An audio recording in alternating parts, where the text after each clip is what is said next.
Hello, everyone. It's good to be with you. This evening, I would like to talk about one of my favorite Americans, Alexander Hamilton. And he's one of my favorites because he perceived the future of this country, the United States. And he perceived that what it was in 1790 was not what it would be 100, 200, or 300 years forward. And he, in other words, had a great vision of what this country could be.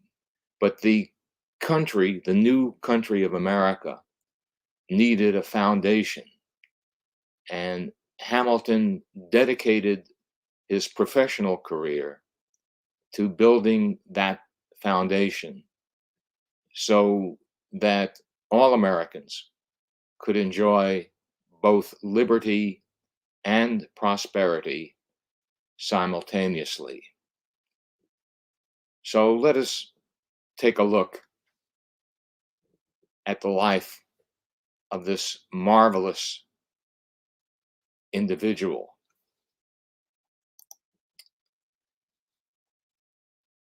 Unlike the other founding fathers in America, Alexander Hamilton was born in Charlestown on a small Caribbean island called Nevis. As you can see here, it's in the Caribbean, quite apart from the mainland of the US, and actually closer to Venezuela than it is to the United States. He was born in 1757. Uh, in those days, he was called illegitimate, meaning that his parents were not married. His parents were James Hamilton and Rachel Fawcett. Fawcett was previously married to a Jewish merchant, Johann Levine, of St. Croix in the British Virgin Islands. But James Hamilton abandoned Fawcett and their children. Uh, she died in February of 1768, leaving Hamilton orphaned.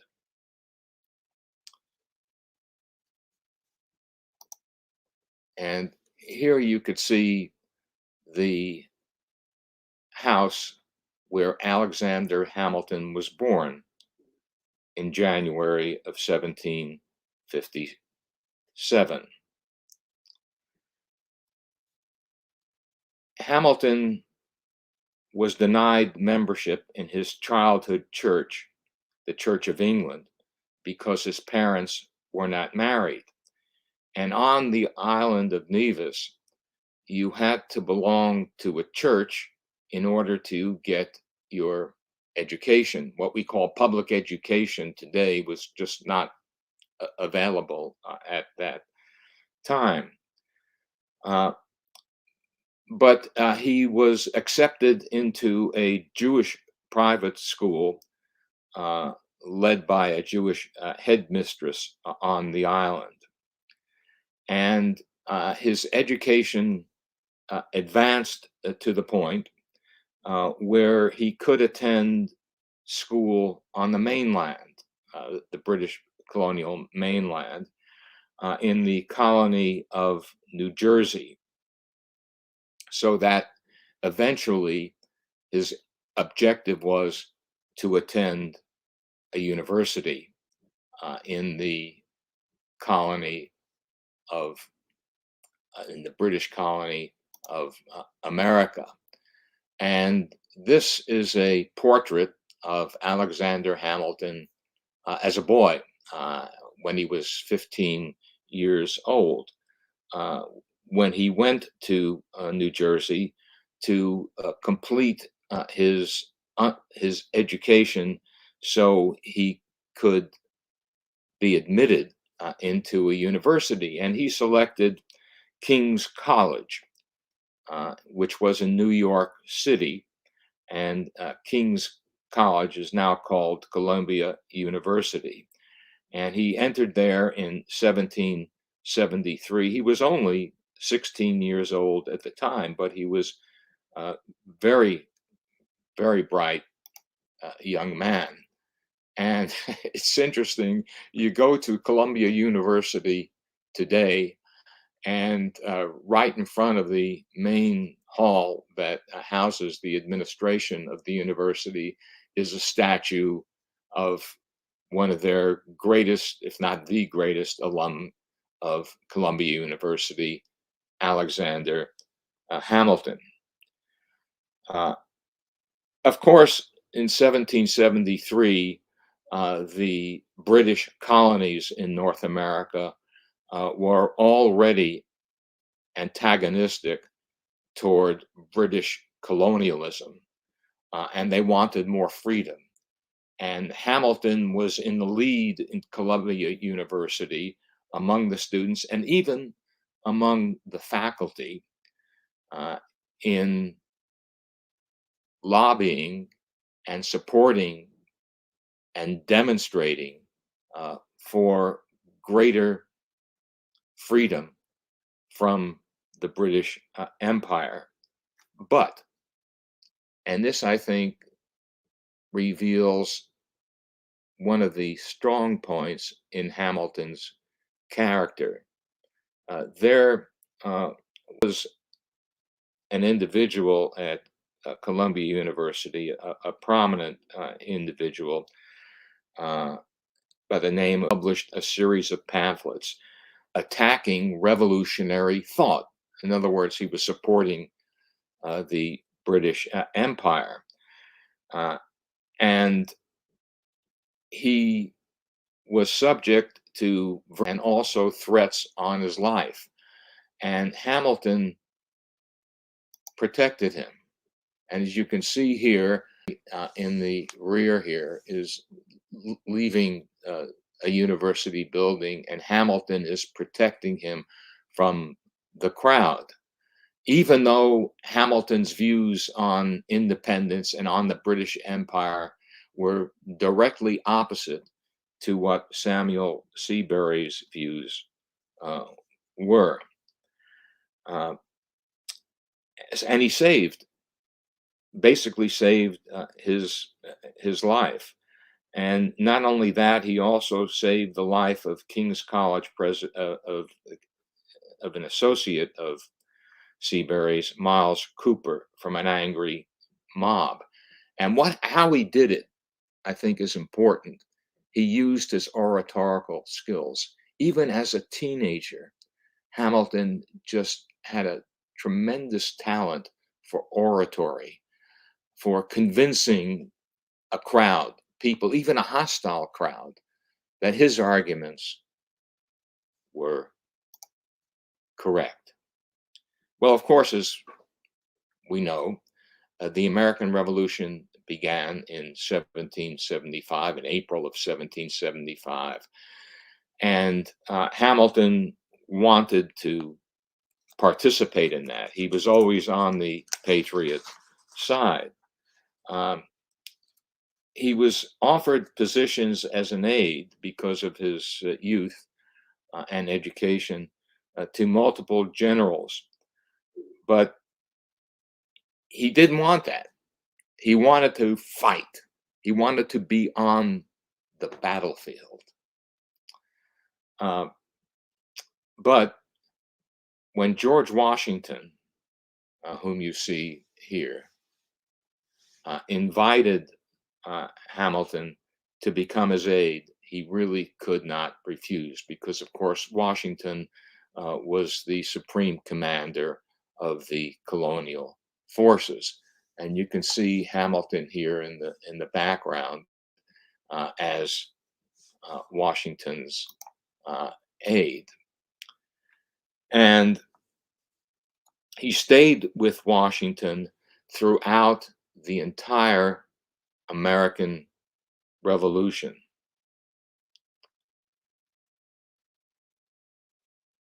even at the end of the revolution in Yorktown, when the British troops laid down their arms and surrendered to General Washington. And it's difficult to see from this portrait, but in the back here, that's Alexander Hamilton.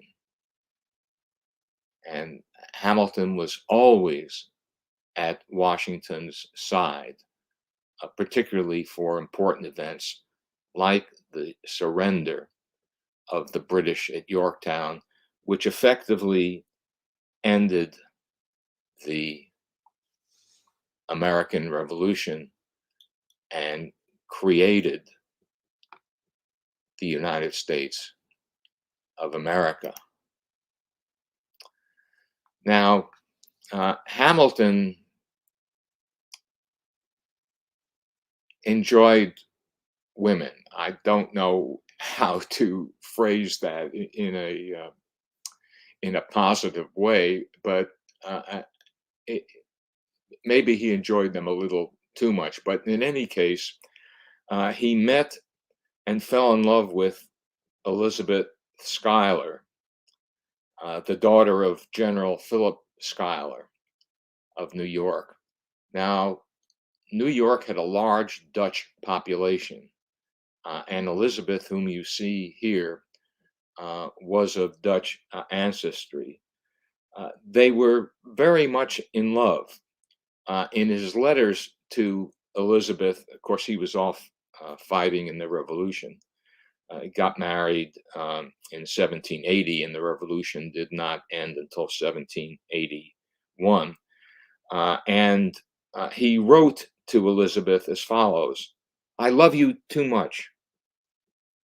You engross my thoughts too entirely to allow me to think of anything else." Now, this was a guy who was middle of fighting the greatest army in the world at the time, and he cannot stop thinking of this woman. Now, the couple would eventually have 8 children, which was not unusual in those days. Philip, John, James, William, Eliza, Alexander Hamilton Jr., Angelica, and Philip. When the war ended in 1781 and a new government was formed and a new country formed, the United States of America, George Washington retired to his farm in Virginia, and Alexander Hamilton retired from the military as well. However, the new government was very weak. The American leaders believed that the great problem with the British was that they had too much of a centralized government that did not allow for colonies like America to do things on their own, to have the freedom, both individual and as a colony, to create their own future.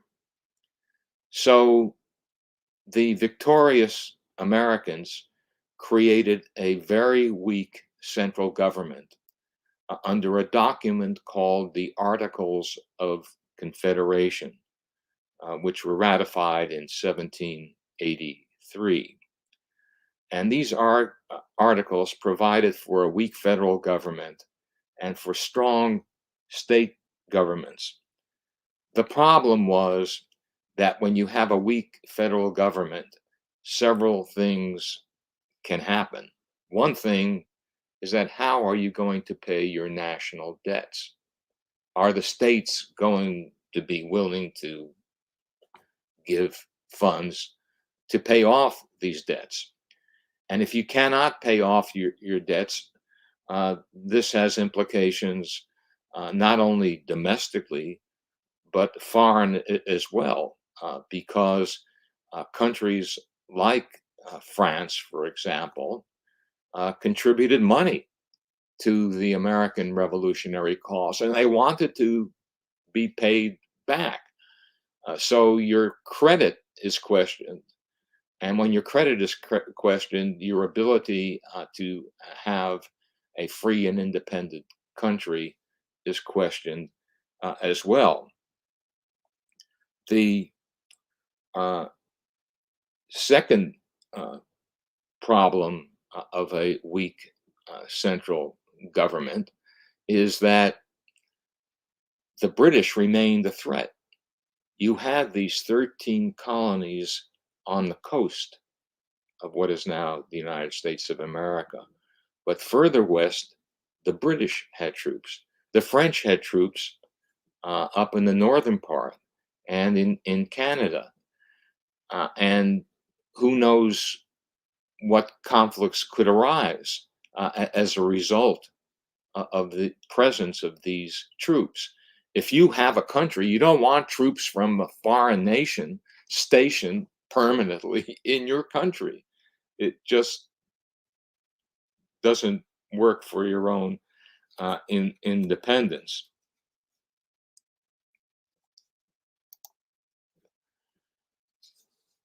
Of even greater concern was domestic unrest. Uh, States had supreme power to raise taxes uh, and to collect taxes. But without a strong currency, a strong central currency, inflation became a great problem. And if you were a debtor, inflation wasn't too bad because you um, the the debt you incurred was worth less. But if you were a creditor, that was a big problem. The state of Massachusetts in 1786 um, passed a law uh, requiring all debtors to pay up, not only to the state, but particularly to private uh, individuals. Uh, and many of these debtors were veterans of the Continental Army that had defeated the British. They were supposed to receive pay for their military service, but they never did because the federal government could not raise money. They did not have the power to tax. So they were debtors, and they didn't have the money to pay the state of Massachusetts or the individual debtors of that state. So they revolted, led by Daniel Shays. And here you see a scene from that revolt, Shays' Rebellion. And the great fear was that this happens in Massachusetts, it can happen in the other colonies as well, and the entire American enterprise can disintegrate. And the sacrifices of the revolution just would be blown up. So you had these international issues, and you had these local issues, and most of all, you had the issue of security. Security from foreign powers, but security also from within the new United States.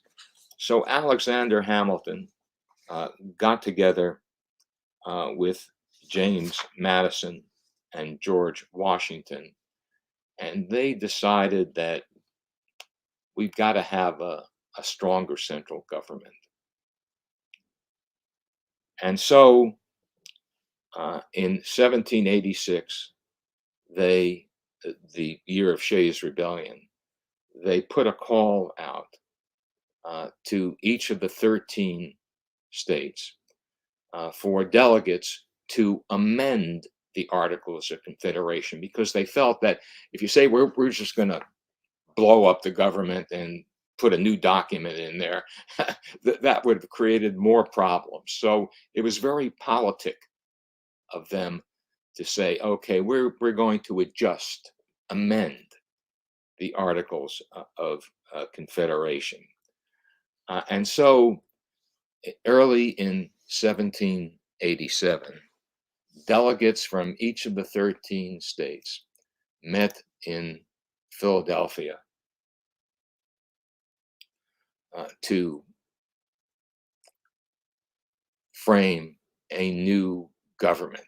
Now, of course, when the delegates assembled, they didn't think they were going to frame a new government, but again, Hamilton and Madison were so persuasive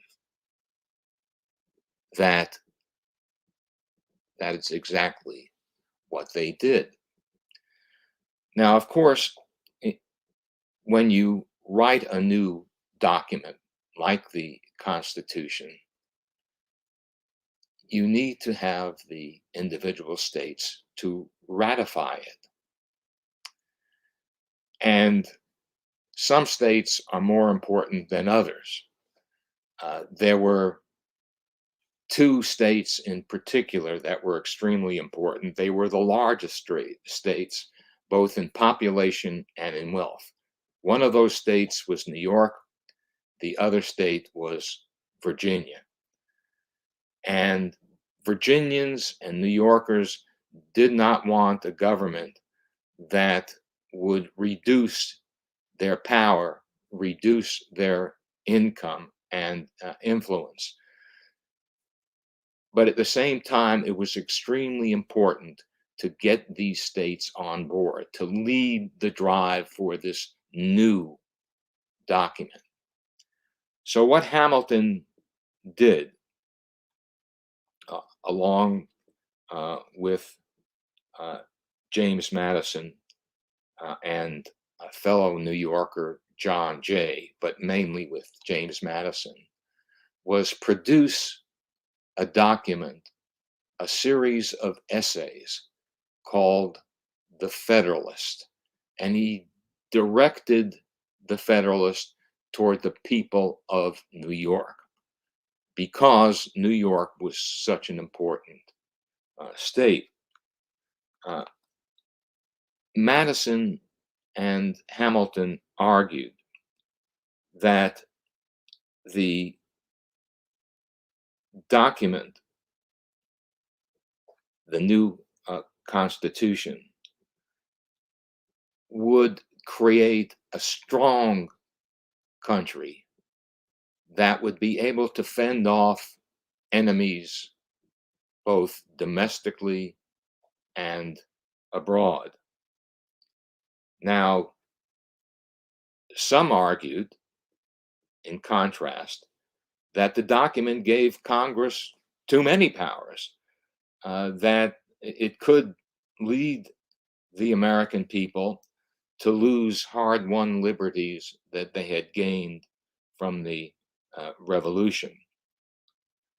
And Hamilton and Madison responded to these issues by saying just the opposite, that a stronger government would protect liberty.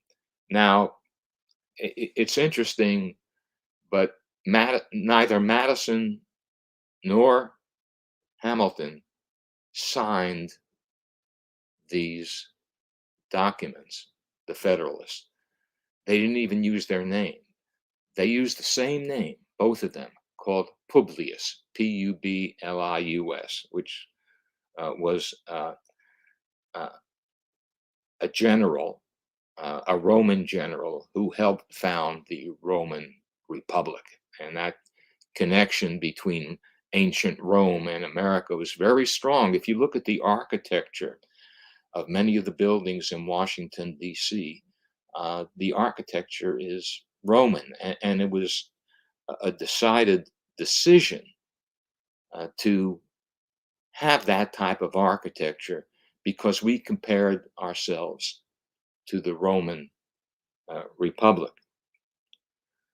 Uh, Hamilton in The Federalist argued that the debate facing the new nation, not only over the ratification of the Constitution, but over the question of, and I'm quoting here from The Federalist, whether societies of men are really capable or not of establishing good government from reflection and choice, or whether they are forever destined to depend for their political constitutions on accident and force.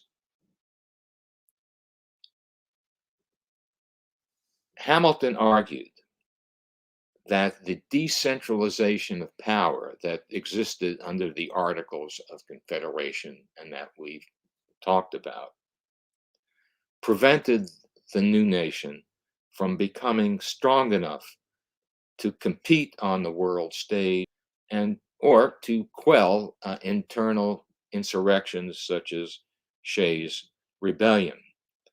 So Hamilton that the Constitution, the new Constitution, would guarantee one, that it would create prosperity. Uh, Second, it the current Confederation would not do that. Uh, Third, America needed government as powerful as that proposed in the Constitution to meet this objective. And fourth, and this is very important, that the proposed Constitution was conforming to the principles of Republican government, government by and for the people. The Constitution would not cancel state constitutions, but it would ensure a uniform response when that uniform response was necessary. The additional security that the Constitution would provide to the preservation of government in those states and would also, excuse me, it would also preserve liberty and property. Now, the opening statement of this Federalist, after an unequivocal experience of the inefficiency of the subsisting federal government, now we are being called to consider the adoption of an entirely new United States Constitution, a subject of paramount importance. It involved nothing less than the existence of the Union, the fate of an empire, in many respects, the most interesting country in the world. A wrong decision here would deserve to be considered as the general misfortune of mankind. I mean, talk about really presenting an alternative. Yeah, it's hyperbole. Yeah, it's over the top. But these were powerful arguments at the time, especially for a new nation that was literally under the gun, both internationally and uh, domestically. Uh, and you can see here that the Constitution eventually was ratified by all 13 states. Now you can see New York and Virginia. It took them a long time. The delegates were finished with the Constitution in September of 1787. It was not until July of 1788 that Virginia and New York decided to ratify the Constitution. And the Federalist was extremely important in shifting public opinion. Still, the vote for the Constitution in both New York and Virginia was very, very close. And one of the reasons why it passed was that both Hamilton and Jefferson, and also George Washington, agreed to add 10 new amendments to the original Constitution. We call these amendments the Bill of Rights, establishing individual liberties. The great fear of many people as this new Constitution was being framed was, well, what have we done? We're basically going back to the British system of a strong central government, and we're just weak partners in that government. But Hamilton, Madison, and Washington, the delegates in each of the states, that was not true. And to prove it, they passed the Bill of Rights, which guaranteed an array of Americans. And that was extremely important.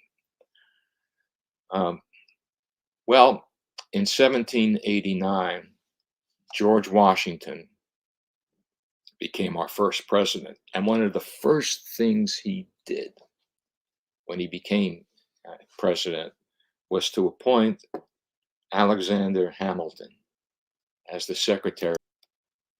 Let's face it, folks, if you have an unstable economy, if you have a worthless currency, all these documents ultimately don't really matter, because your country, and particularly the people, are not going to prosper. So we'll basically turn over the government to Alexander Hamilton as he became the first Secretary of the Treasury. And the importance of Hamilton by this time, his ideas, and the importance of a stable economy was such that, of course, he had to be confirmed by the U.S. Senate. And the U.S. Senate confirmed him unanimously. That rarely happens. I can tell you that. His accomplishments as a Secretary of the Treasury placed the new country on a sound financial basis.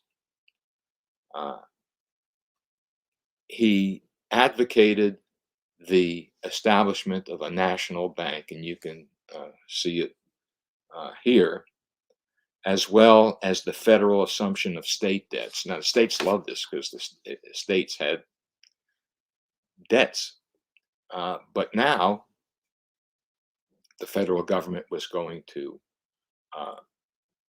assume those debts. The Bank of the United States was, of course, located initially in New York, and then moved to Washington, D.C.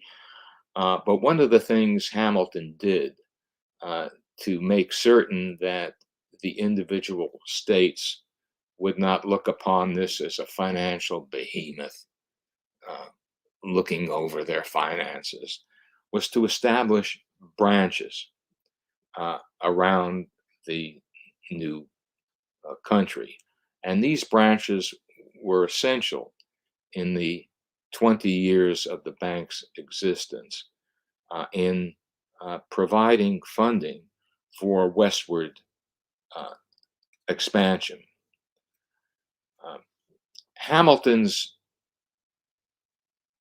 tenure as Secretary of the Treasury redirected the U.S. away from being a debt-laden country, and it was an exceptional success, and it elevated the profile of America, not only in the Western Hemisphere, but also throughout the world.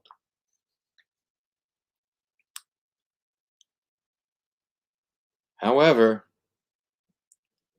Hamilton's life took a turn for the worse.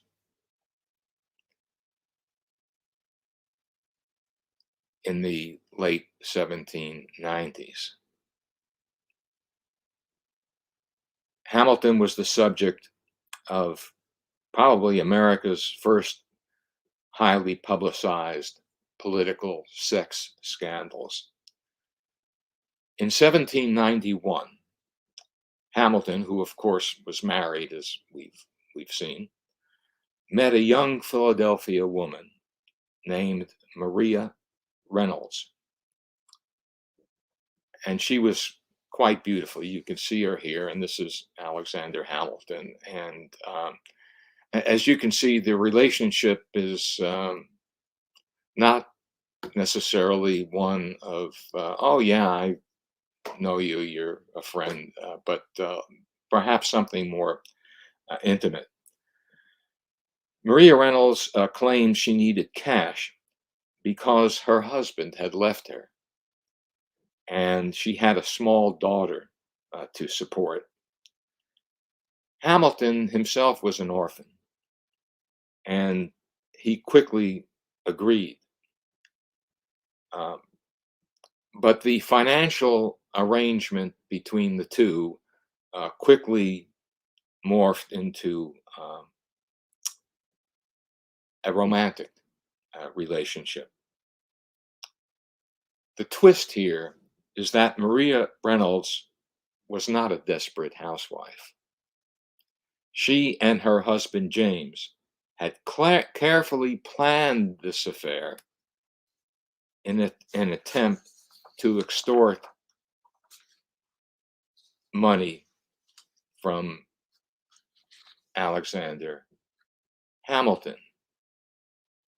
And it worked. He gave them money. But after James Reynolds, Maria's husband, was implicated in another financial scandal, the whole episode became public. Not only the scandal, but particularly the relationship between Hamilton and Maria Reynolds. Also, a rumor floated around that in order to satisfy the alleged financial problems of Miss Reynolds, Hamilton had dipped into the U.S. Treasury. So there was a charge of embezzlement as well. What did Hamilton do as this became public? He admitted the affair, but he also insisted that he had used his own personal funds, not funds of the United States. He even showed a colleague his love letters to prove that he did not use government funds. However, the colleague showed these letters to another colleague, and what happened being published, which means everybody now saw these love letters. You can imagine the embarrassment. And all Hamilton could say was that, yeah, I engaged in a long extramarital relationship, but I did not use government money. As he said at the time, my real crime is an amorous connection with James Reynolds' wife for a considerable time. Well, Hamilton was then publicly applauded for his honesty, but his political career was destroyed.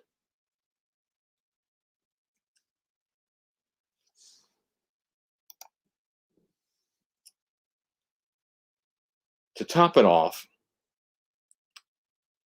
Hamilton had engaged in a very tense, acrimonious relationship with Aaron Burr.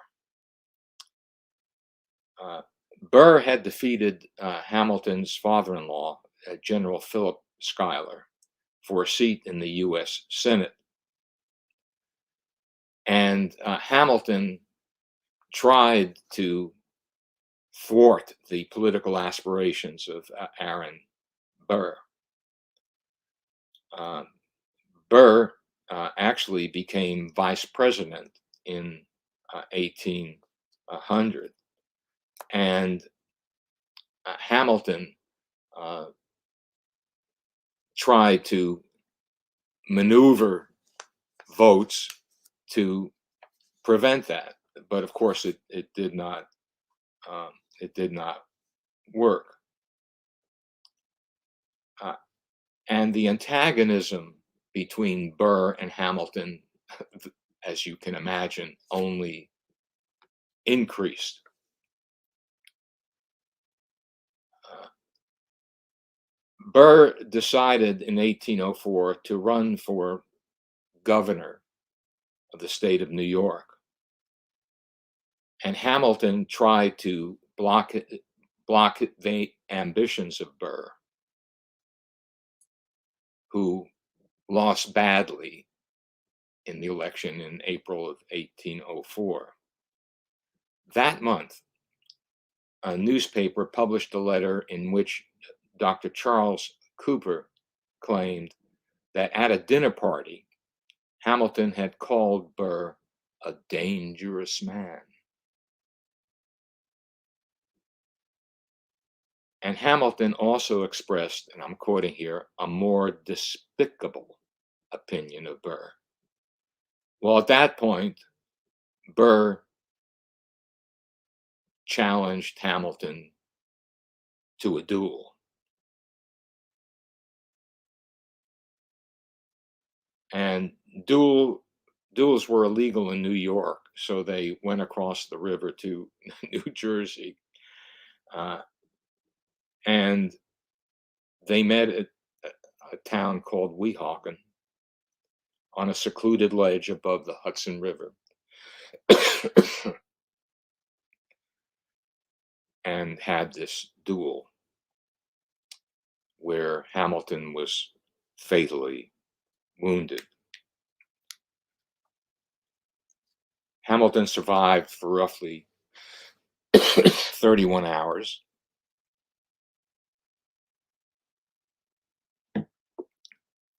And then died on July 12th, 1804. His death was met with an outpouring of grief, especially from his beloved wife, Eliza.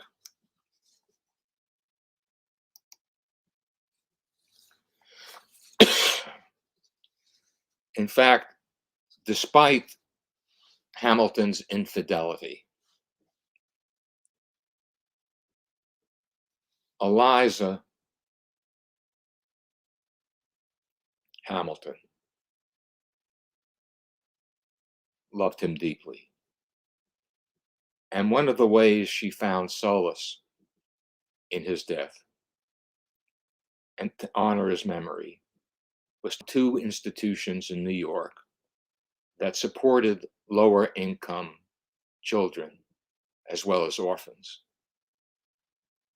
The Hamilton Free School, established in Manhattan, not far from where the couple lived, offered education to students of families who couldn't afford private education for their children. Society, the city's first private orphanage, built in Greenwich Village on the island of Manhattan. While his legacy is secure as one of America's great nationalists, of course, Alexander Hamilton became an unexpected popular cultural icon with Lin-Manuel Miranda's hip hop musical Hamilton, which became a Broadway blockbuster in 2015. And of course, the climax of the show is Hamilton's duel with Aaron Burr. And the show is now touring around the United States and parts of Europe. It's interesting, Hamilton's reputation was not good in the US in the first part of the 19th century. It was not until 1868 that Hamilton, a statue of Hamilton, was placed in the halls of Congress, long after all of the other founding father statues were placed there. And that began the rehabilitation of Alexander Hamilton, because in 1868, the Republicans controlled the government, and they were the party against slavery during the Civil War. And Alexander Hamilton was a strong opponent of slavery, and that began to rehabilitate his image. And so in Central Park, the first public out in the public statue was erected in 1880, and in 1920, Alexander Hamilton statue was erected in front of the U.S. Treasury building. And of course, finally, last but not least, here he is, Alexander Hamilton on Broadway. Thank you very much.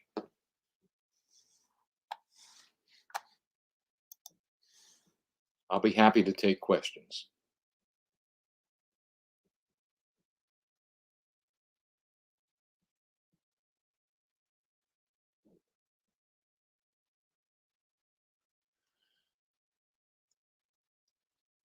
Okay, thank you.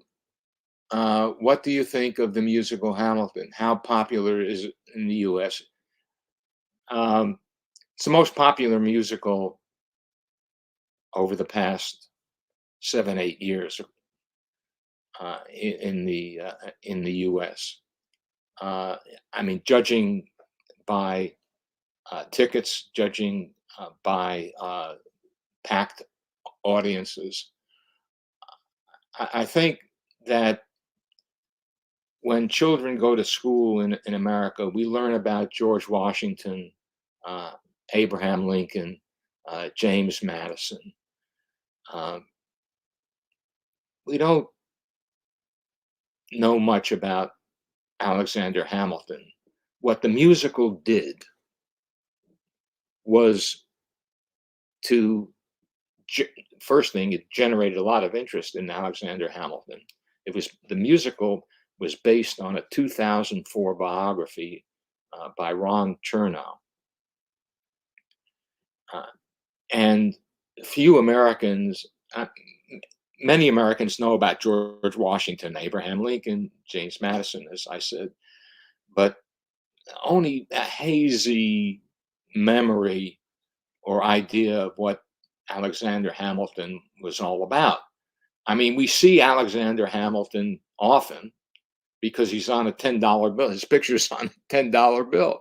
But that's really our only contact with him until this musical. Then people began to probe and look at this character. Not a perfect person, as we have seen, but really a visionary in terms of creating a strong central government and placing this country on a firm financial basis.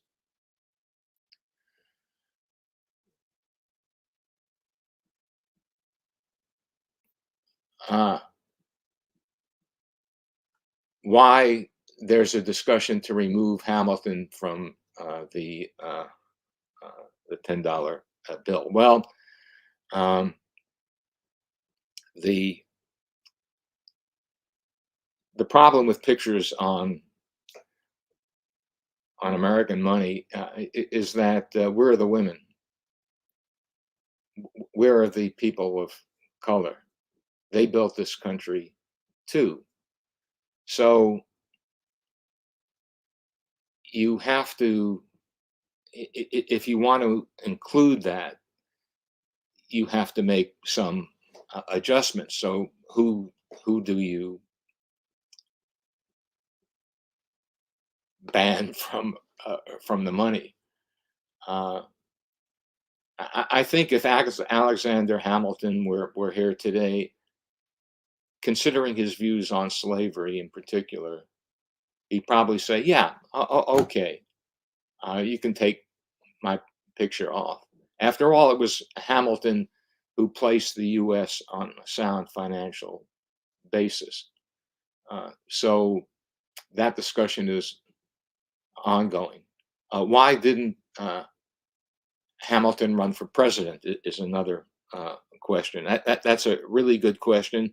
In fact, he thought about it because he was very close to George Washington. As I mentioned, he served with him throughout the American Revolution as his uh, number one aide, and maintained a very close friendship with him during his presidency.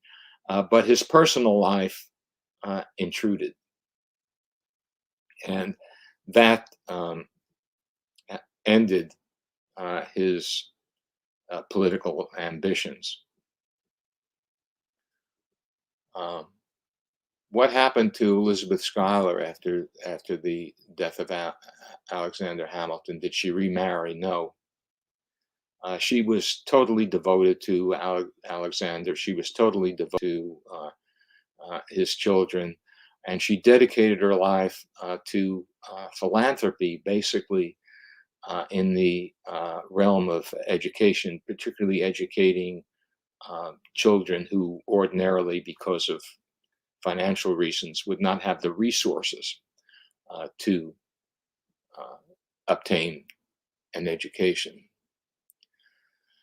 Uh, why did Hamilton insist on a strong state? Well, because he recognized that the Articles of Confederation uh, were a pact for failure.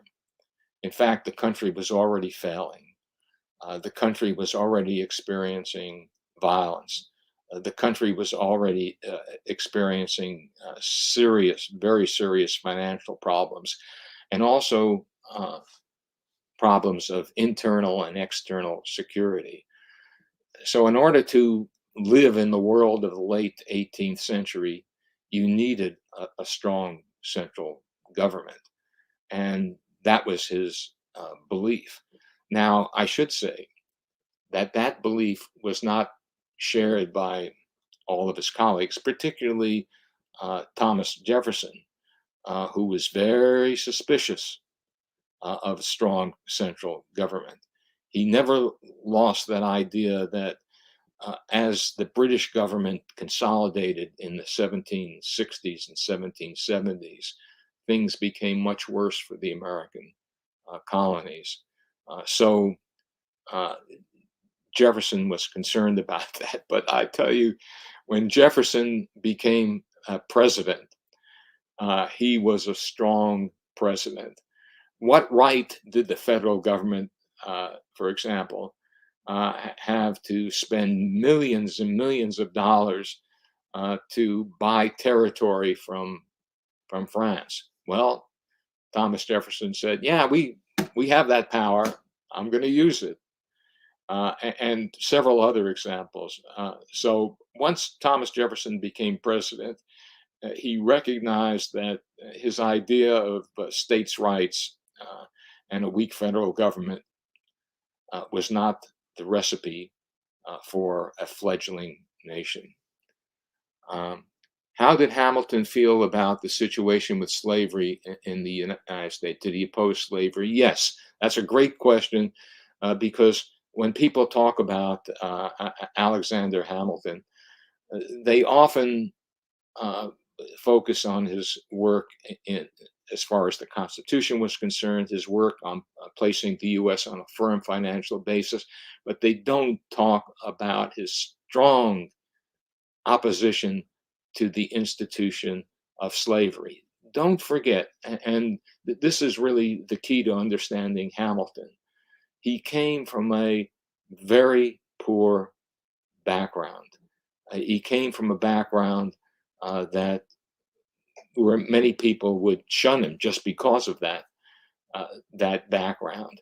So he knew the issues of class, and he knew the issue of being on the bottom, and he identified that way uh, with with the slave, and he was a strong opponent of the institution of slavery.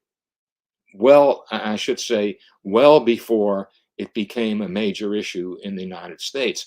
In the 1780s, not many people were interested in abolition. It was, after all, slavery was written into the Constitution in 1787. So he was not only ahead of his time in developing the principles of government and the institutions of government, but he was also ahead of his time in his opposition, strong opposition to the institution of slavery. How relevant is the US Constitution now? Does it need to be redone? Well, of course, the US Constitution is very relevant since any case before federal courts, particularly the US Supreme Court, is based upon interpretation of that document. Does it need to be redone? I don't think we need a new document uh, as we did back in 1787, but we definitely need to have a gathering, a convention, or at least an opportunity to uh, reconstitute some of the features of the Constitution. From my point of view, the worst feature the two worst features of the Constitution are: number one, the fact that each state gets two U.S. senators, which means a state like Wyoming with 600,000 people gets the same number of senators as a state like California with 33 million people. That what it does is creating the gridlock that we are uh, experiencing today in the United States. And the second thing I would let's elect our president by a popular vote. I mean, we are a democracy. For crying out loud, let's let our votes count, not this electoral college uh, business. Uh, let's, for all of the offices in America, local, statewide, national, by popular vote, let's do that for the presidency. There is talk in Belarus now about a national idea for everyone. did Hamilton formulate a national idea for the US, and is this idea important for the US now? Well, his national idea for the US was one, we need a strong central government so that, secondly, the liberties and freedoms of the people could be secure because states have limited powers. And if you give powers, all of these powers, to 13 or 50 individual states, it tends to diffuse that power and not only make each of those states more vulnerable to financial and security issues, but it makes the country more vulnerable as uh, a result. So uh, Hamilton is enjoying a resurrection not only because of the Broadway play, but also because of this idea of nationalism, uh, that we should use the federal government for the purposes of generating equality, for generating uh, a sound economy, and for preserving liberty.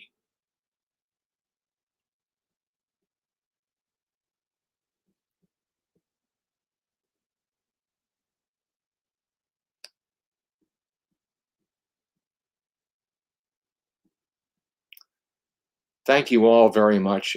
As usual, it's been a great pleasure to talk with you this evening. And of course, I wish you all of the best. And hopefully, we can meet again.